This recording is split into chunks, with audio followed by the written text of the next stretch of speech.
Hey folks, welcome to the Bass Shed Podcast. My name is Ryan Roberts. I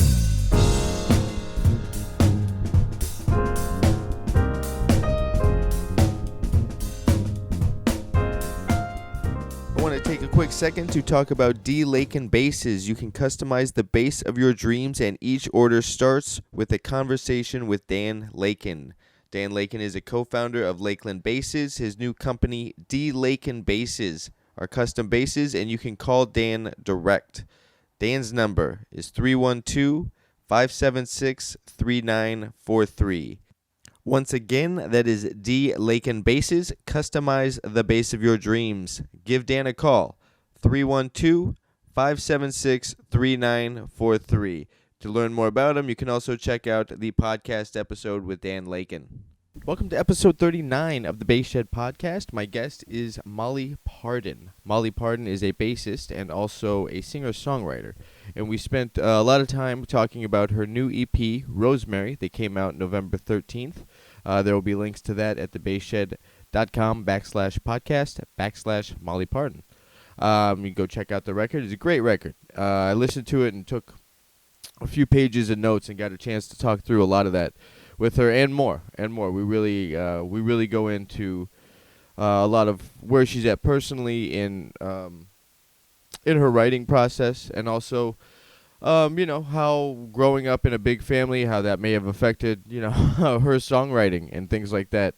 It's a fantastic conversation, and it was great. It was great to have the time to connect with her. How you doing out there? I'm doing pretty good. I've just been enjoying this time not touring. And, okay. How many, two questions actually. Yeah. How many dates did you have on the books that got canceled? And two, what was your touring schedule up until all the cancellations? I had between 5 and 6 weeks canceled. The majority of that was playing bass and tour managing. Okay. I had 3 Molly Parden shows canceled. So before that, I toured right up until March 8th. March 8th was my last show. And then I feel like the week after that, quarantine started to set in. Sure. So I was lucky enough to be one of the few acts that got to tour this year. Yeah, right. At all. Yeah. And before that, it was just, I guess I would say I toured about 4 months out of the year. Okay. Almost half the year. Yeah. Well, quite. But yeah, it's just pretty random. I'm at the mercy of friends and my own proactivity for reaching out to ask bands if I can open for them, because I don't have a booking agent, so I do it all myself. Okay. We're gonna come back to that for sure. Okay. Who were you touring with as a bassist? Faye Webster. Okay. I'm not hip. What's Faye Webster all about? Well, she is an Atlanta, one of the few people actually born in Atlanta, and she's still based there. And she just has this magical, dreamy, folk sensibilities. Okay. And she uses a lot of major 7 chords and has a pedal steel player, so. Okay, both of those are dreamy, yeah. Yeah, so she has this beautiful lilting voice that just kind of sings just like nonchalant everyday phrases, and kind of unassuming everyday phrases, and okay. Yeah, she's the coolest. She's pretty young and has a great presence at shows and on the internet, where most of her young comrades congregate. Comrades. Yeah. Solid. But yeah, she's like 8.5 years younger than me, and we've been friends since I lived in Atlanta for 3 years, from 2010 to 2013. So I met her when I lived there, and yeah, she started taking me out on tour at the end of 2017 as her bass Okay. player, and Sweet. it's super fun. But yeah, I that's the only person I play bass for, Okay. because truth be told, I'm not a bass player. I've been faking it. Cat's out of the bag. Yeah, I mean, it's really fun. I've wanted to play bass, so I suppose I do play bass, but I'm a baby bass player. Okay. I was kind of nervous to accept this invitation because I feel like a fraud a little bit, but I guess you can interview me as a novice. No I'm problem. actually interested after listening to the EP. Interested in interviewing as a singer songwriter. The problem with this podcast, I'm sure there's many. One of them that I'm aware of um, is the name of it. Like it seems so bass centric, which it's not really. I mean, Okay, it kind of is, but honestly, talking to bass players over and over again gets monotonous. sure. So I'm not that. Boring. I'm interested, but I'm not super interested. Like, hey, bro, what kind of strings are you playing? Like, I don't need to ask a bunch of different people that. Sure. And and I think like the biggest kind of takeaways I've had in my career, have been not from bass players. Yeah. They've been from other instrumentalists I play with, or people that just have a completely different vantage point on music based on their role within what's happening. So I'm more interested to kind of go down that rabbit hole. Okay. Uh, yeah. So I did hear your EP, and great stuff. I want to actually, I got like a couple pages of notes here that I'm curious about. Amazing. Um, this EP is which? How many records do you have out total? Well, I haven't been counting EPs as records, but is that erroneous? Should I count EPs as records? It's recorded work released in the world. I'm gonna say yes. Okay, great.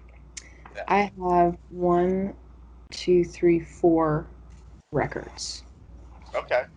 Three are EPs, one is an LP. Your latest EP. When is it slated to be released? Slated to be released November 13th.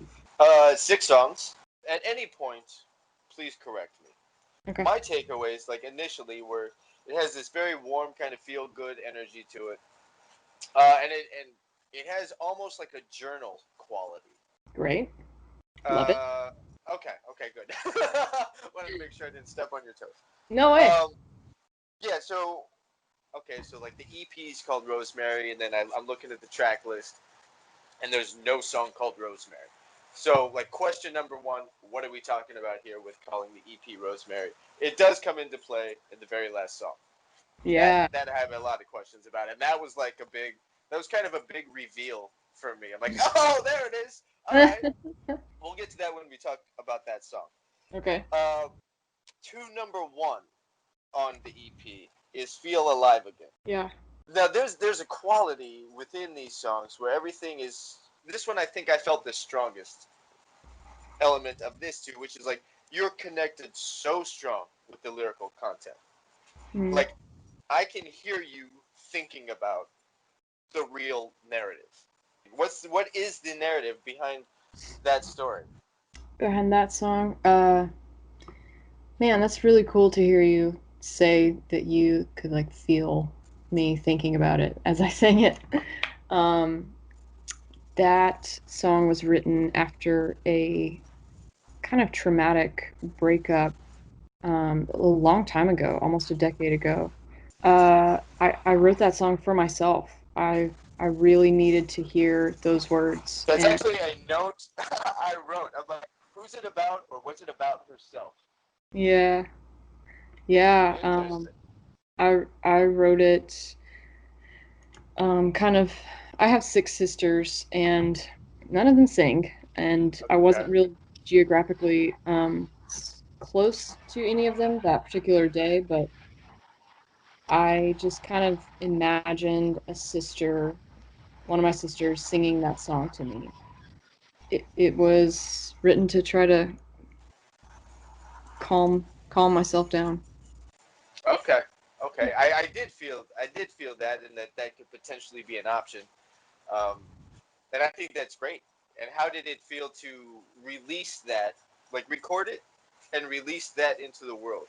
Is that when the real cathartic action took place of once the song is kind of finalized and immortalized, in the recording process, through the recording process?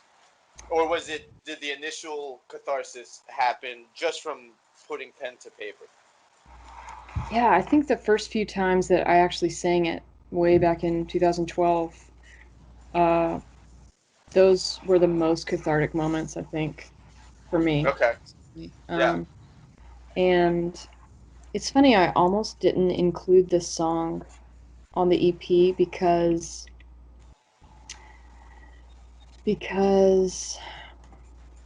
sometimes I'm really not not satisfied with because I write songs alone and I write them on acoustic guitar.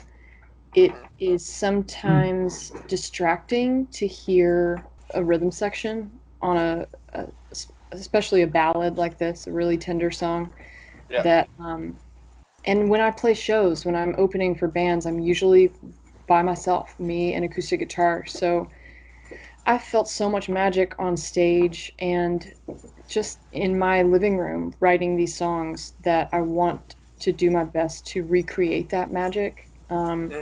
So I last winter I even got together with my mixing engineer Patrick and I was like, Patrick, we need to remix this. We need to remix Feel Alive again because it felt like the added instruments took away from the tenderness of the song. Sure. So we stripped back a lot, and and I just kind of thought about it, slept on it, and it was ultimately not the right thing to do. So um, I was like, well, I'm just not going to include it. But then I remembered telling someone else, a record is just a record of where you're at I right at that I time. say that a lot. They're Polaroid pictures. Like Yeah. that's what records are to me. This is who you are at that time and place, Yep. and your thoughts on the world and who you are in it, and like that's it's a picture. It's a picture. Exactly. Those are the sounds you wanted to make right then. Yeah. So I wanted to honor the sacredness of that moment in time when I recorded all of that and when my producers Juan and Zach came up with the parts and played everything so delicately and Patrick mixed it so well. Um, so yeah, instead of trying again, I wanted to just keep that intact, Cool. intact with the rest of the body of work. Now moving into the second song on the EP called Kitchen Table. Hmm. Is this about the same traumatic experience? Believe it or not, it's not. Okay, man, you've been through it. Two tunes in, it's already like, all right, covered some ground here, folks. Dude, I'm just trying. I'm trying to find I feel you. the I here. feel you. I get it. I'm just, Um, if at first you yeah, don't see. this one is like the depths of despair. But the way you reference these kind of seemingly inconsequential moments in day-to-day living, Hmm. like this song specifically, it's in the title, but you reference it there right away in verse one, and then some other moments just in day-to-day living Yeah. that you reference throughout the EP in your songwriting. Like the first time on Kitchen Table, I'm like, oh, that's cool. I like the parallels to all this. And then as it played out, it really became more special because there's a there's a sensitivity to these moments that are just passing by every day. but Yeah. then the humanity of each moment that you don't really think about. Yeah. There's a lot there, and I love that that was such a reoccurring theme in your writing. Thanks. And that there's, but I thought that this song, placement wise, was an interesting in the arc of the EP, Huh. right after Feel Alive Again. Yeah. So it's just like, huh? What was the what was the thought process there? Was it too connected in one big story, or was it? I mean, and it's fine if it is. Yeah. That it's just like, well, this sounded good next to that song. It's not necessarily a continuation of a emotional thought or anything. Yeah. Well, and truthfully, it's just that it Yeah. sounded okay next to the first one. And honestly, Brian, I recorded this body of work in tandem with four other songs, and I was intending to release my second full length this year. Like Okay. Rosemary was going to be a 10-song album, and when quarantine ceased all touring, it kind of threw a curveball at my plans. I intended to be on tour most of this year in support of this record, and so when that was no longer a viable option, I still wanted to release these songs, but in an effort to have a more continuous stream of songs, more content, as my distributor so gently asks me for, Yeah. uh, I decided to split Rosemary up into two EPs. A couple weeks ago, I was like, why didn't I call the first EP Rosemary Part One and the second one Yeah. Rosemary Part Two? I was like, what was I thinking? But I didn't. Whatever. I don't care. Okay. Um, so initially, Feel Alive Again was always going to be the first track, and then it was an upbeat number, Sail on the Water, and then it was no, that's not true. Then it was a song called Weather, which is kind of an upbeat number, and then Sail on the Water, and then Kitchen Table. So there was like um, there was a musical lift right after Feel Alive Again initially. Okay. That I wasn't really able to recreate with this EP because I only have one upbeat song. So I wanted to put that right in the middle. Yeah, that's kind of the answer. It was a little bit out of necessity. Also, still talking about the song Kitchen Table. It's in verse 1 that you say the line, "I'll know I'll soon be better without you." Like that's how verse 1 ends. Yeah. And then the very last line of the song is, "I can't seem to find it," and that's in relation to, I think, a breakfast spot. Or, like you were Yep. talking about some geography places. It says "without you." Then there's like a little pause, and you repeat the phrase "without you." And Uh-huh. like at that point, like I felt as a listener that I could kind of hear you go down this rabbit hole of initially thinking like, yeah, this sucks, but okay, like all right, I'll get out of this. But then you don't. Within the song, you don't get out of it. Like, because after verse 1, I'm like, huh, where's this gonna go? This could either go like, you know, it was dark, but now I'm doing better. Right. But it didn't. It Well, was like, I'm dark.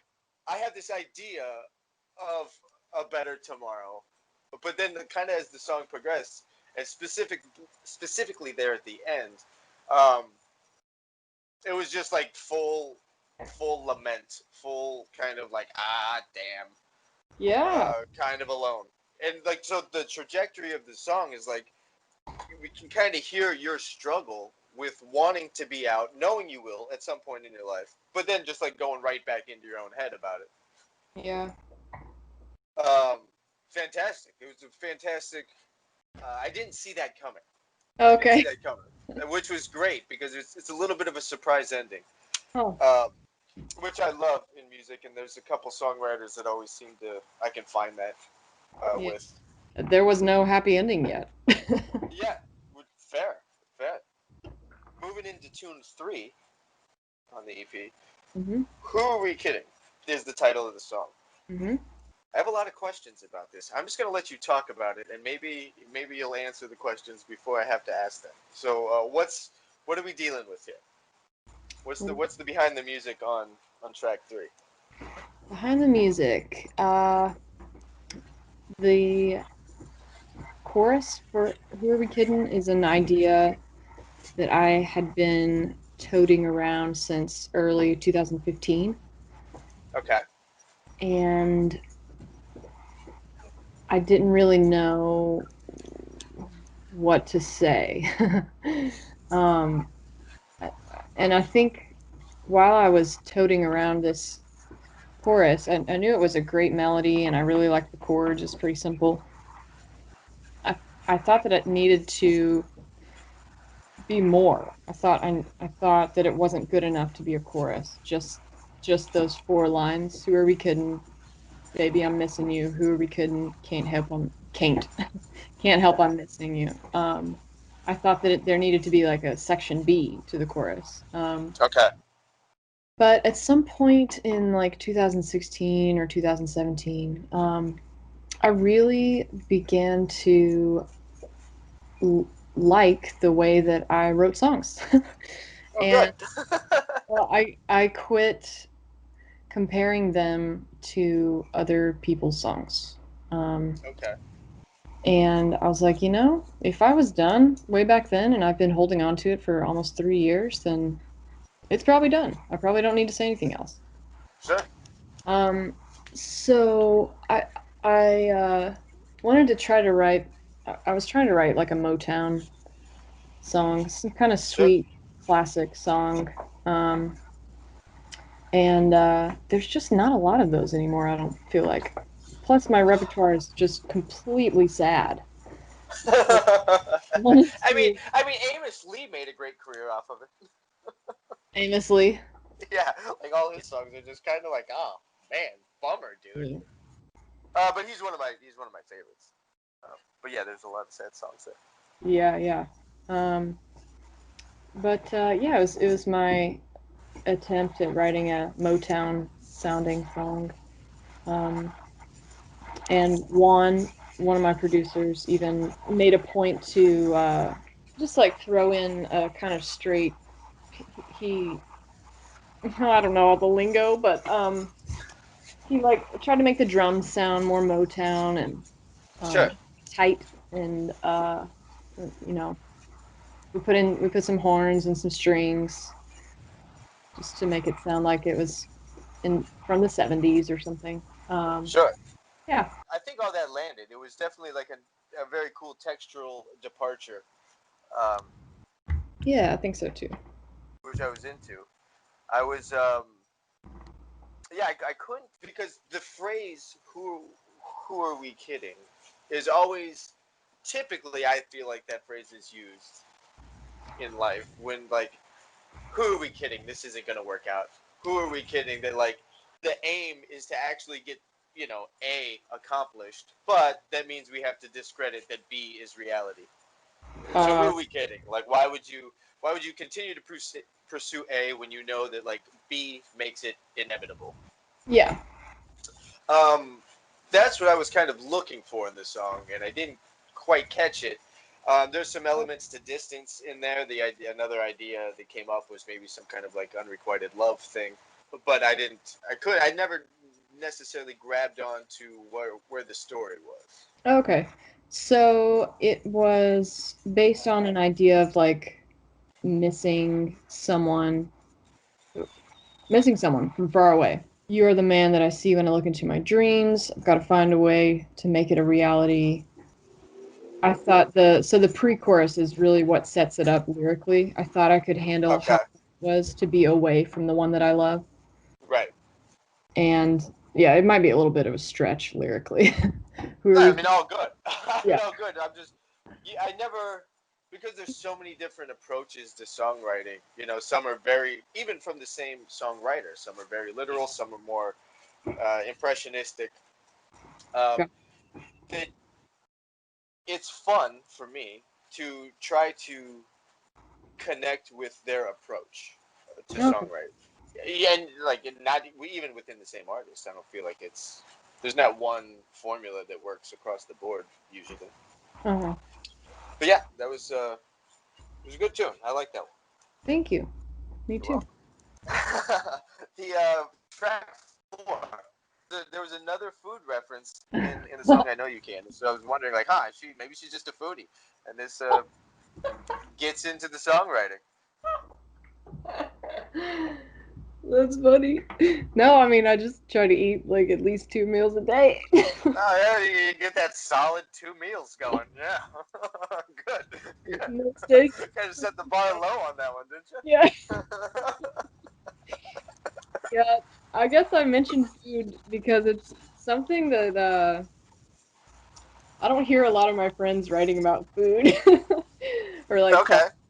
talking about just food in general. Yeah. Maybe we'll talk about a lot of people in Nashville talk about whiskey and tequila and drinking, but Sure. not a lot of people talk about donuts or pizza or No, I can't think of a. bugs. There's no donut market in Yeah. songwriting. Yet. Well said. Exactly. Exactly. Maybe that's the follow up to Rosemary. Is jelly filled. Yeah, there you go. You never know. There's a lyric on there that was really interesting to me. Oh, The lyric is, "You're not here, but I hold you in my mind." yes. And that was an interesting thing because that was kind of a little bit for me a reveal about what I was feeling with the songs, which is like not like you're too inside your head. I don't think anybody can be too inside their head, although I do think I'm too inside my head. Okay. That being said, one, hopefully it's not offensive. Two, does the idea come before the emotion when you're writing the song? Are they working in tandem? Is it just kind of like this nebulous color that is the emotion that you're trying to add words to when songwriting? Yeah, it's that. Um, Okay. with each of these songs, I just had these feelings, these really strong feelings that were left over from a breakup, and I was trying to figure out what to do about them, what to say. Sure. Uh, so, in a way, these songs are exactly what you said at the beginning of the call. They're like pages from my journal, Right. and songwriting was my therapy. It's how I continued to process this breakup that just kind of shattered me. Yeah. Yeah, I think that I mean music has definitely had that place in my life. It was 5 years ago I was going through a divorce. And music was completely cathartic, both for everything that I feel like music should be. Like it helped me understand it better Yeah, and understand myself in it better, and then also gave me an escape from it when I was just too exhausted from feeling it. yeah, Um, yeah, that's just some beautiful shit about music. yeah. It meets you where you're at, and then can also take you away and then bring you back into it. And then there's an escape hatch also. Music Go ahead. definitely was my safe haven. Did you start writing in relation to some emotions you needed to process? Is that really what got you started as a songwriter?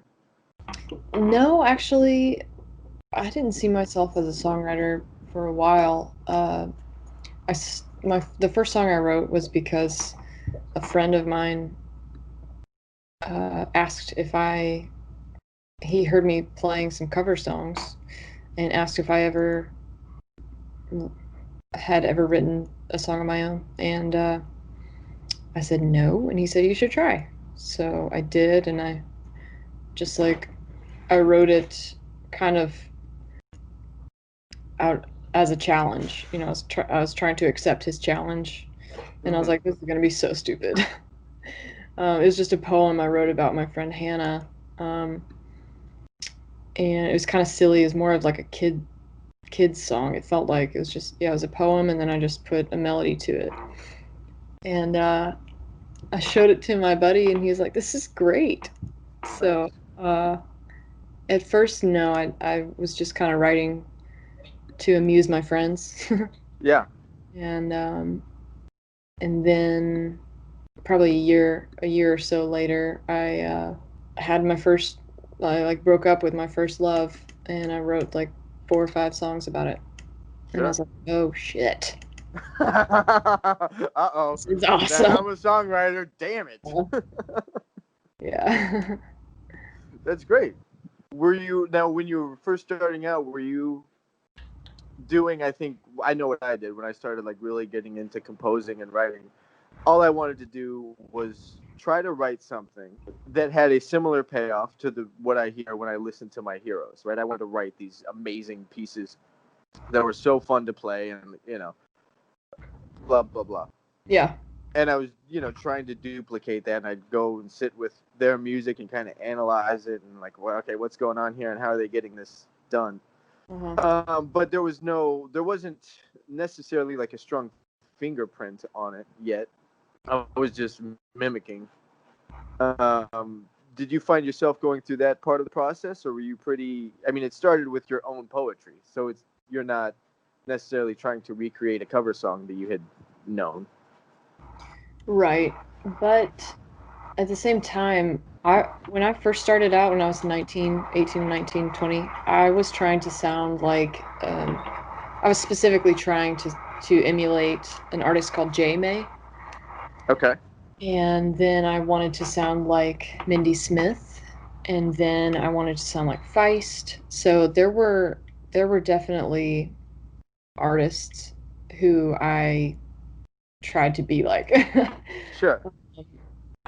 Even because I didn't play other instruments besides guitar, it was hard for me to orchestrate, or not orchestrate, but arrange or compose other music besides the chords I was playing. Mm-hmm. So I was definitely at the mercy of other friends who were also musicians, as far as like beefing up my acoustic songs. but Right. uh, but I can like point to a couple of specific songs that I was trying to emulate over my discography, and even now, like I have this. These are the times is like my Chet Baker tribute. I was trying to write a Chet Baker song, Mm-hmm. so I definitely like. What am I trying to say? I try to sound like my favorite artist. Sure. And I mean, I think I mean, to some point, that's another one of the beautiful things in music is like we're always gleaning things Yeah. from artists we respect and being influenced and how that uh, works into our decision making process. Yeah.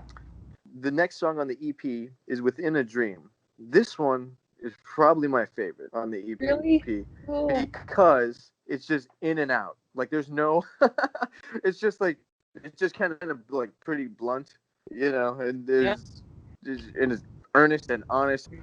It's not decorated with like, an elaborate story on the front end and then, all this, it's just like, boom, here it is.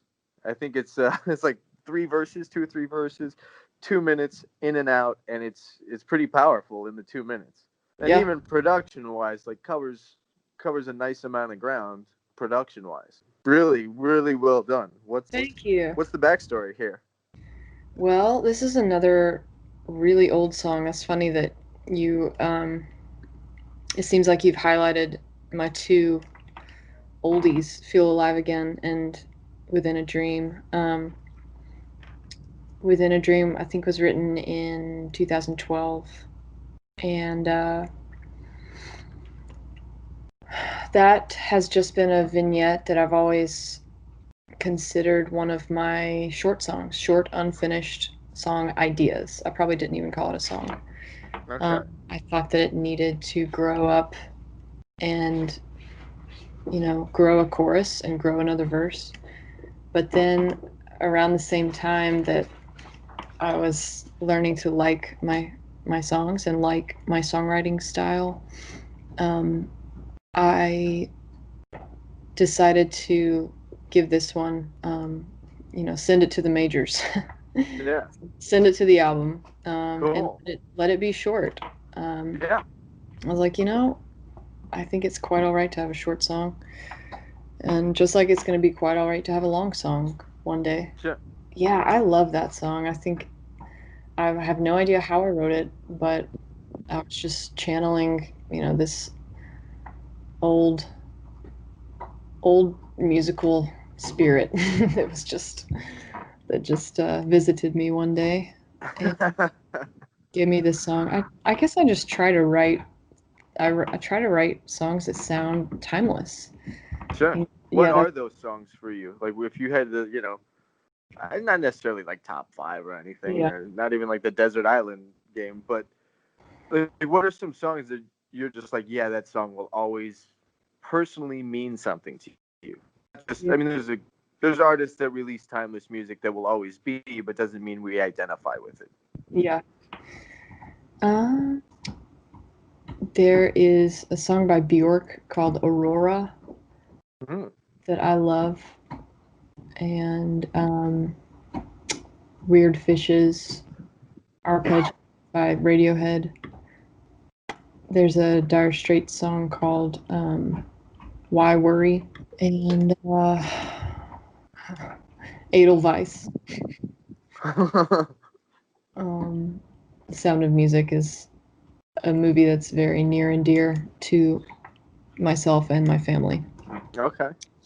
Yeah, I'm trying to think. There's this a Feist song I'm trying to think of. Probably Let It Die. Yeah, those are among my tops. Okay. Okay, so the last song on the EP is the song you just referenced. These are the times. Mm-hmm. The opening line. Like, I had to stop it. After the opening line, I'm like, oh man, that's brutal. I don't know where this song is going yet, but that's brutal. The opening line is, I wonder if you think of me. I hardly ever think of you. And I'm just like, oh, damn. Okay. The song really doesn't evolve in the way after hearing that I thought it might. But I definitely had to hit pause and just kind of process that for a second. Mm. Um, How did you think it might end? I don't know. I didn't know, Okay. but it was definitely like, because that is a fascinating idea to me. People that we've come in contact with in our lives from to a degree, whether it was a quick snapshot and they played a small role in our whole arc, or they had more of a significant presence in our history. I think that's a very real idea of, like, I wonder if they still think of me, and if so, how do they? Yeah. That's a fascinating idea in general. Then the next line, like, yeah, no, I don't think about you. It's just like, oh, slap in the face. It's like, but then I thought about it. Well, like, the irony is, she's writing a song about it, so she definitely thought about it enough. But and then this is the song with the Rosemary reference. Yeah. Before we get to the Rosemary reference, let's talk about this song from your perspective. Okay. Chet Baker. Yeah, yeah. Okay, Jazz what is trumpet. Chet Baker? Did you see that? Did you see the movie about him? I couldn't finish it. It made me emotional. It's I pretty guess sad. point. Yeah. Yeah, good movie though. I'll try to watch it again. Okay, so Chet Baker. Let's talk me through this. To unpack it lyrically, I was trying to think of a way to say that someone is always on my mind by Sure. saying they are never on my mind unless I'm doing everyday things that I Right, do. because that all came back into play a lot on this Yeah. record. Yeah. So I hardly ever think of you. Well, Right. only when I use my Except for leg. when I'm awake. Yeah. Right. And it was wintertime when I wrote it, so I said only when leaves do somersaults. Right. Only when leaves fall off the tree. Yeah. Just on the days that mail goes through. Those are the Right. only times I think of you. Sure. Which I don't know how it is in LA, but we get the mail on Sundays sometimes. So Okay. I'm talking every day I was thinking about this person. Right. Right. But for the next verse, I started referencing things that were very specific to the person I was writing the song about. He's kind of known as a whistler, Okay. and he bought me a an apparatus that helps me steer. Um, so like, there's a knob on my steering wheel that he got for me. Oh yeah. So Um, you can do it one-handed, right? Like truck drivers use that yes, thing. I think it's it's. called like a suicide knob or something. I think you're exactly right, but I've Yeah. refrained from using that term because it's just kind of weird. It's kind of dark. Yeah. Kind of dark. So I feel like in modern culture, not the best name for it. Yeah. Um, yeah. Wait, why is it called that? I don't know. I forgot. I remember my dad explaining it to me at one point. Like, if your hand slips off, then you're just gonna run into something. Like, I don't know. Oh, it's also called a Brody knob. Or did you just Google it? Brody? What's Brody. the Brody always just seems like some like, college guy that plays rugby. Like, hey Brody, you going to the kegger? Like that's Brody. That's all Brody ever means to me. Yeah. Well, he's got a knob now. Um, That's a whole other rabbit hole of jokes. Good heavens. A reference even to Steve Brody and was meant to describe all manner of reckless stunts. Okay. Wow. Okay. Well, I've got a Brody knob in my car. Anyways, that was a gift from this person. And Uh-huh. um and then in the third verse, when I mentioned Rosemary, finally, um Yeah.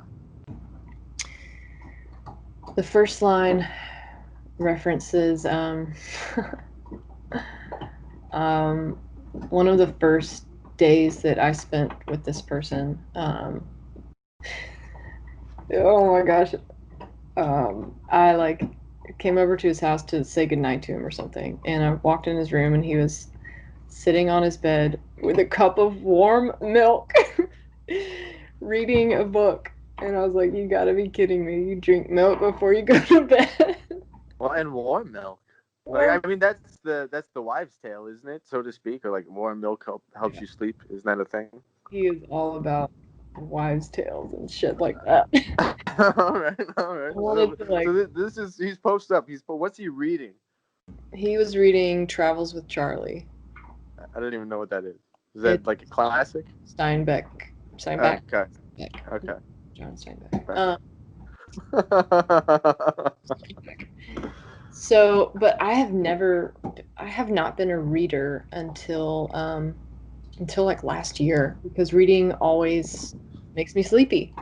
But I've Sure. figured out to read when I'm most awake, Yeah. like as soon as I wake up. Anyways, but I wanted to like immortalize that memory, so Okay. I decided to put that in the song when I read before I go to sleep and when I wash my face with rosemary. So anytime he and I would go on a walk and he would see rosemary, like the plant, there's lots in California, there's not a whole lot in Nashville. He would like reach down and take a handful into his hand and just like rub his hands in it and then rub his like rub his hands on his face. Just Okay. scent onto him. And so like I do that all the time now. And it's Oh, Rosemary's been like my little beacon of good memories. Um, interesting. Do you know? So I looked up after I heard it, and I got curious because I didn't know if that was like, I don't know, maybe you just had like some Neutrogena rosemary scrub, and and that's like your nightly ritual, or yeah. maybe it was metaphorical. Um, so I looked up rosemary, Okay. and this is so hold on. The website I'm reading from right now is FlushingHospital.org. The health benefits of rosemary. Mhm. So, rosemary is a rich source of antioxidants and anti-inflammatory compounds, which are thought to help boost the immune system and improve blood circulation. Rosemary is considered a cognitive stimulant and can help improve memory, performance, and quality. Hmm. Cool. So it's kind of you just to you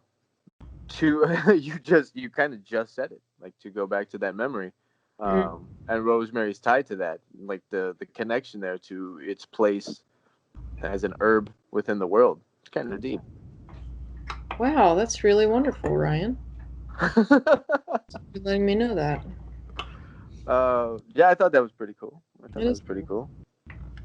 So this song, now, Rosemary was intended to be a 10-song album. Was Yeah. this song still the closer? Did you want that reveal at the end, even when it was 10 songs? Yep. I was gonna make Nice. everybody wait. Yeah, and Yeah. it's there, but it's very, it's kind of inside. Like, you don't see it. I didn't know what it was gonna be until, like, that's the very last verse of that song or something, I think. Yeah. Like, that could have easily just went right by. Yeah. I like little secrets in music, Sure. I like to reward a listener, even if they're just like listening on Spotify, which is what I do a lot. was that just kind of like a are you vibing out Spotify Spotify and streaming services have been really good to me. I make a living off of streaming services, the revenue, so. Oh, wow. But it's just not the same as having an album, or like, it's not the same as buying a CD. Like Sure. money, spending your hard-earned money on a special treat. I know, I completely agree. And for Yeah. me, and I know I've talked about it on the podcast before, part of it is just I used to just go to CD shops and just, like, that would be at night where I would just, like, post up there, walk around, like, check out records, check out what's going on. And that was the search was all part of the process. Yeah. And it was kind of a personal thing. But now there's so much content out there. Like, I don't know where. And Yeah. searching is theoretically easier because I don't have to go anywhere, or don't have to do anything. But there's so much. It's like, at least at the record store it was compartmentalized by category or whatever. Right. Now there's just so much. I get asked kind of regularly, like, what are you listening to that's new? Like, nothing. I don't like. It's so easy to find. I can't find anything. Totally. And it's kind of a drag because I would love to still be an investigative listener like I was when I was young, but Yeah. it's so daunting. Yeah. There's so much music. Yeah. There's so much. It is daunting. I get it. Yeah, it's just overwhelming. I mean, it's the same with for me, any streaming service. Like, if I want to watch a movie, like, here we go. Then Yeah. 45 minutes, like, going through all the different things, like, trying to find a movie. Yeah. It's like, I give up. I just wasted the movie time trying to find a movie. I'm out. Right. That's funny. Now, I wanted to circle back. You're doing your own management work? What do you mean by that? There's something we talked about super early on in the conversation that you were doing it yourself, and I said I want to come back to that, and I do, but I forgot specifically what it was. Oh, okay. I was probably just saying that I've been booking my own shows. Booking, that's right. Yeah, I have joined forces with a manager, but I have not hooked a booking agent. So I've just been like reaching out to people, asking if I can open for them, and it's been working. Has it been well received without representation? I mean, you just said it was working, so that's good. But do you feel like you're kind of sometimes maybe discarded because you don't have representation? I mean, maybe. No one ever said that, like, in an email, like. Sure, there's no way to qualify it. Yeah. So, I've reached out to bands that I like or artists that I like, and sometimes they get back to me, sometimes they don't, and when they don't, I usually just, well, I don't know. I just go to the next person on the list. But Sure. So how are you approaching booking now? Obviously, like here, there's things are loosely starting to open up. I've heard Nashville's more open than LA. Are you able to find little spots to do some local things just to get out and play? my favorite venue here, the Basement, has started to do, or they are starting to do outdoor shows. But I'm not even. I'm gonna try to go to a couple of the outdoor shows as a fan. Yeah. See how it is before I just book a show. Because I'm not even. I mean, I'm thinking I'm not gonna play a show for another year, probably, and I'm fine with that. Okay. Today, I'm fine with it. Yeah. Are you still writing? Are you still kind of working on new material, or is all that just kind of like off to the side where you work on some other? Yes to both. Okay. Um, I am working on new songs, which will hopefully, finally, be my second full length. Nice. Yeah, I'm 4 songs deep into what I hope to be a 10-song album.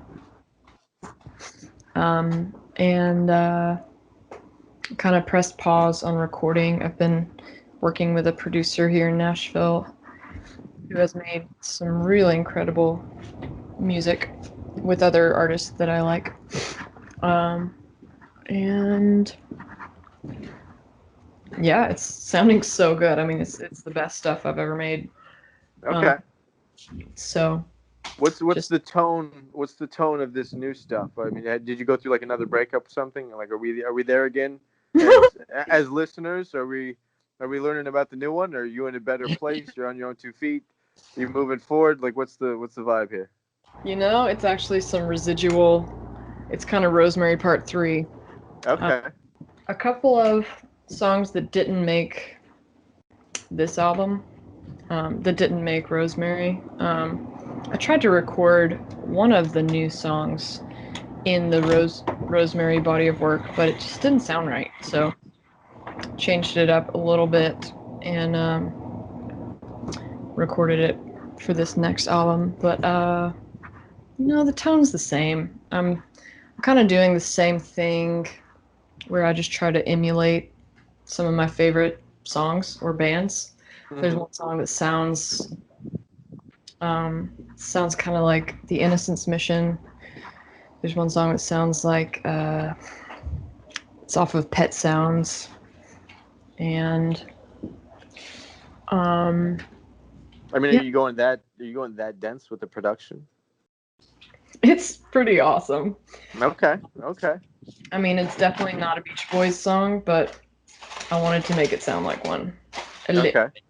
So probably half the density of a Beach Boys song with a quarter of the charm. I don't know.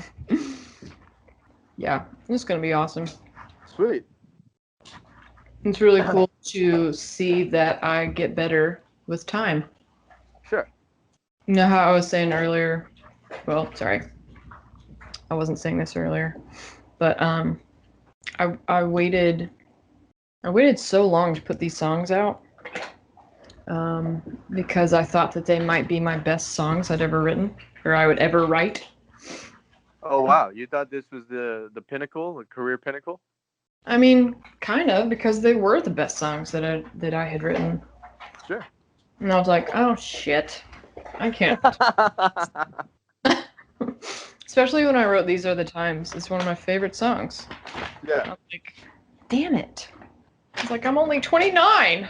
Can't stop here. No, no, you can't. What And is and I where didn't. are you looking for new inspiration besides? Okay, well, hold on. Actually, let me.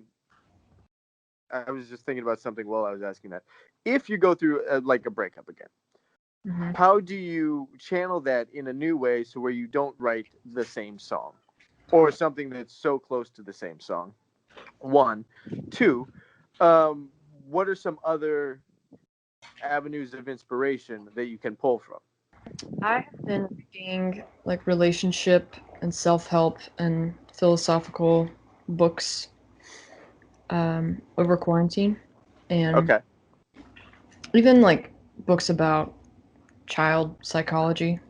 Yeah, all that. I'm super fascinated by all that stuff, and Yeah, it's pretty crazy. it's so beautiful. It really I mean, gives me. it's all right there. Like whoever you were at 5, like uh, two things are gonna happen. Either you're trying to recreate that, or you're trying to fix it. Yeah. That's all that happens. The rest of your life, that's all you're doing is like mimicking it, and maybe for good, bad, and ugly.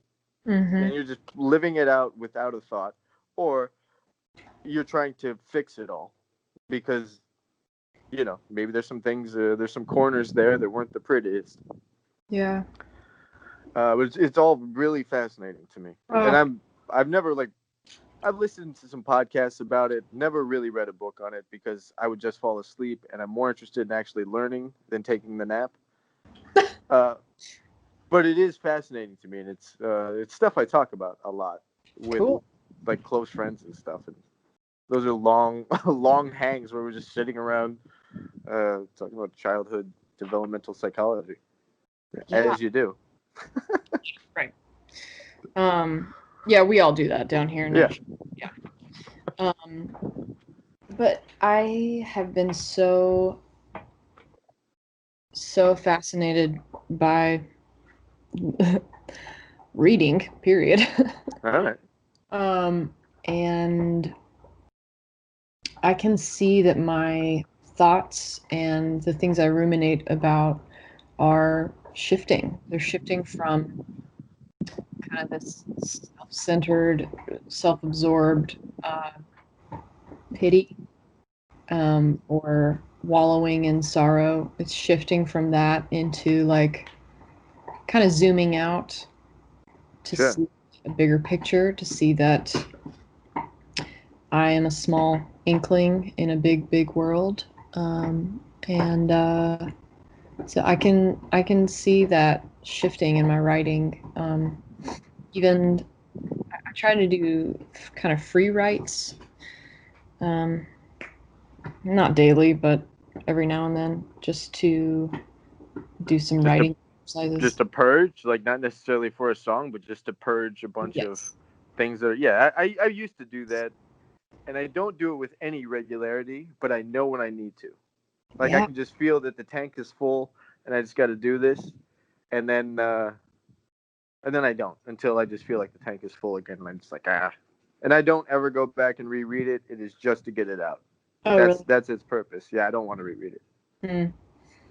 Hmm. Some of my songs have come from those 10-minute free writes. So I Mm. keep mine and I sift through them whenever I have a.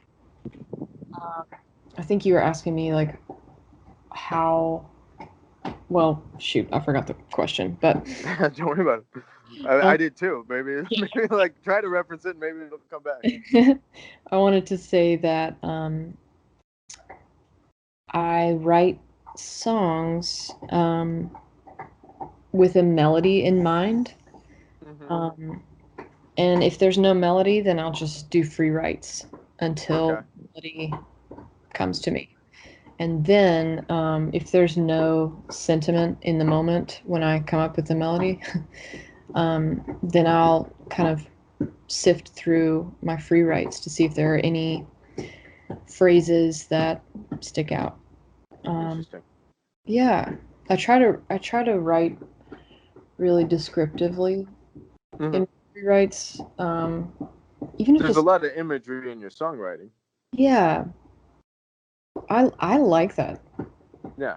Um, No, me too.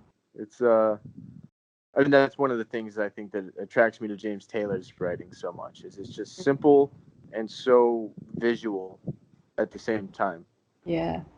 That's great because I think I had this whole in my mind. I had this hierarchy of how people process music, and I think fundamentally they process it with their body. If it's a beat that they're resonating with, or whatever the mood of the song is, they're gonna feel it first, without ever their mind's not engaged. They're not actually thinking about what the song's about. They're just, what's the beat?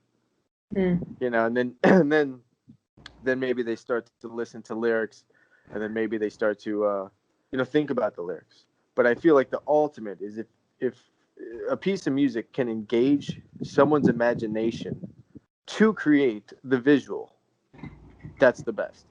Yeah, So imagery in music is important to me. that's cool. Wait, this is a podcast? Yeah, So my recorded voice is going to be on the podcast? yeah. Shit. Why? Is that a vibe? I guess for some reason I thought this was going to be like transcribed. Oh no. Oh, man. Okay, Do you whatever. not want your recorded voice? Well, I just could have been more mindful of my ums and likes. You're fine. Okay, cool. I do want to circle back to something you said about the period of your writing being self-absorbed and glorifying pain and ideas like that. Mm-hmm. And I wanted to relate that to childhood psychology. And you said you had 4 siblings? Actually, Ryan, you might not believe this, but I have 6 sisters and 2 brothers. 6 sisters, 2 brothers, 8. 8 And you're 9? Yes. Okay. So this idea of glorifying your own experience and pain, and is it because growing up there's so many and there wasn't time to get the attention for it, so you had to kind of turn within yourself to acknowledge it? Yeah. That's quite a theory. It's definitely a theory. I don't know. No, I mean, Curious what you think about it. I think there is truth in it. Yeah. I tend to let thoughts, emotions, experiences simmer inside of me, and I tend to take a long time to process things, especially extreme things like a breakup or I'm trying to think of something super positive that I've had to that like doesn't sink in immediately. Sure. Maybe even like making this record. It didn't really sink in that I'd made it, or when this is released or whatever, something exciting. It just takes a while for things to sink in. Okay. And that is reflected in the timing of my writings. A couple of the songs that I've written, I did write days or weeks after the event that I'm writing about happened. Yeah. But many songs happen months and months and months after the event. And it just takes me a while to get the word. Sure. You were talking about being one of many children, turning inward to process. You've kind of taken on this responsibility to be the side of the coin that helps them understand who they are. Yeah. And then lets them know it's okay. We're all there. Yes. That's powerful. Man, someone asked me last year what I want out of music. And generally, I really loathe broad questions like that. That's just too broad. I'm like, Sure. No.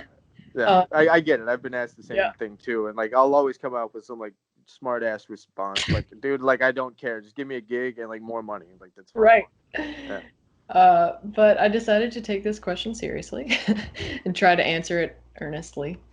And I said that I want people to trust me. Very And vulnerable answer. Yeah, I was kind of surprised at myself.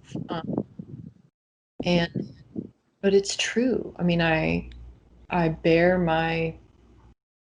witness to my testimony of what life has dealt me. Sure. And write it into a song, wrap it up, ship it to the internet, and anyone can hear it. So the people that have really connected with one or some of my songs, I hope that I feel like they like my songs because they've been there and they know that I'm not just like singing a song with a hook. Right. I think they know that this is like therapeutic songwriting. And so I hope that they continue to listen to my songs because they believe what I'm saying is true, Right. And they can replace, or they can see themselves in my songs. Sure. So I hope that it's kind of cool to think that some of these people are like on this ride with me. Yeah. And maybe they will believe me, like when I finally do come out with a hopeful song one day. Rosemary Part 93. Do you feel a responsibility to these people? Or is it really just like you're going to tell your truth and that's what you're accountable for? It's a personal accountability rather than an accountability to the fans. I think both are valid either way. There's no wrong answer. Yeah. And I don't think one makes an artist more narcissistic than the other. Yeah. But where does your responsibility lie within yourself in this process in relation to the fans? Well, if I can be totally honest, Ryan, I write music for myself. Sure. I play jazz. That's all we do. Yes. So at the end of the day, like, even though I've never had much negative feedback as far as fans or people telling me if they like my song or not, I wholeheartedly want to make music that I like to listen back to. Sure. So I think that's one reason why some songs take so long to um,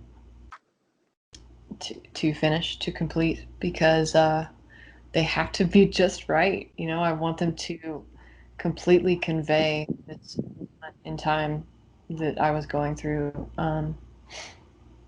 So I feel the most loyalty to like telling the truth. Sure. And then to me and my preferences. And I guess that could be synonymous with like loyalty to fans. I think like the artists that I like, I just want them to be themselves. Sure. So I would hope that. And that's why you're a fan. If they continue to be loyal to themselves, that's a loyalty to you by association. Exactly. Right. So I would hope that is what my fans want from me, is just be completely myself. Yeah. Yeah. So like if we play the song, the game is song Where Are They Now? So like feel alive again. So like Closure, Kitchen Table, Closure, like where are these songs within you right now because of those experiences? Do you mean like how do I Like the idea that started the song. Do you have Yeah. closure on those ideas? Yes. And it wasn't because I wrote the song. Like the song, Sure. I don't think the song provided closure, but yeah, I've healed a lot from all of these devastating song lyrics. Yeah. Okay. Cool. Yeah. That's good. Thank you for asking. It's very nice. Yeah. Ryan, I was going to say I'm a middle child too, and one thing I love about life is I don't know what's going on and I don't know what's about to happen. Sure. Sure. And it gives me a lot of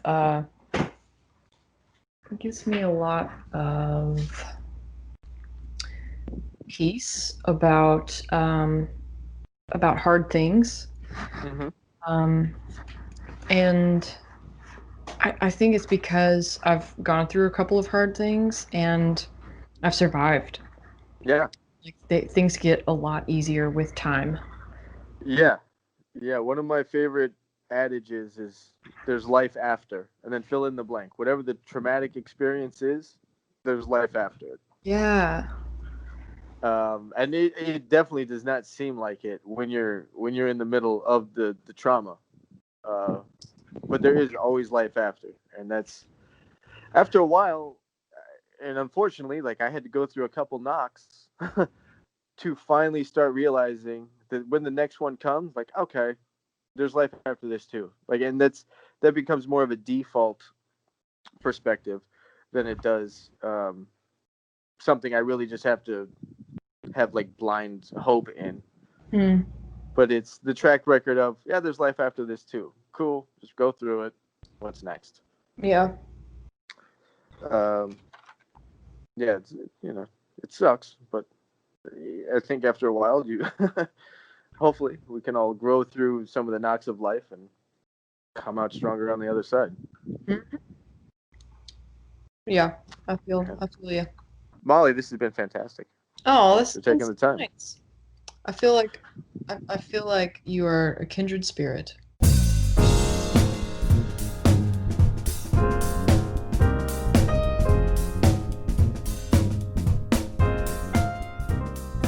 If you have enjoyed this episode and you're interested to know what else is happening with the Bass Shed, you can find me on Facebook /The Bass Shed, Instagram @The Bass Shed, Twitter @Bass Shed. All right, that was my talk with Molly. I think it's so great that everything is coming from such a raw place in her musical journey and how she writes songs. I think it's so much. I think it's really important to come from that place instead of just I'm like, oh, I want to sing, and then with these really campy lyrics that have a lame rhyme scheme or something. She's coming from a really honest, vulnerable place, and I think it's fantastic. And I encourage you all to check out the EP Rosemary once again on Spotify. It's on Spotify. I'm sure it's you can find it any number of places. I will have some links up to it at the Bass Shed, or you can also check out Molly Parden's website. That's all I got, folks. Till the next one in a minute.